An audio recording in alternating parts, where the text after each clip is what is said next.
ఆకాశం ఎందుకో పచ్చబడ్డది, ఆ నడుమ బొట్టేమో ఎర్రబడ్డది.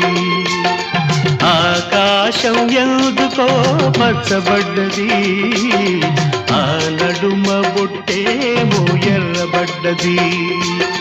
వీచే గాలుల తాకిడి, సాగే గువ్వల అలజడి, రమ్మని పిలిచే పైబడి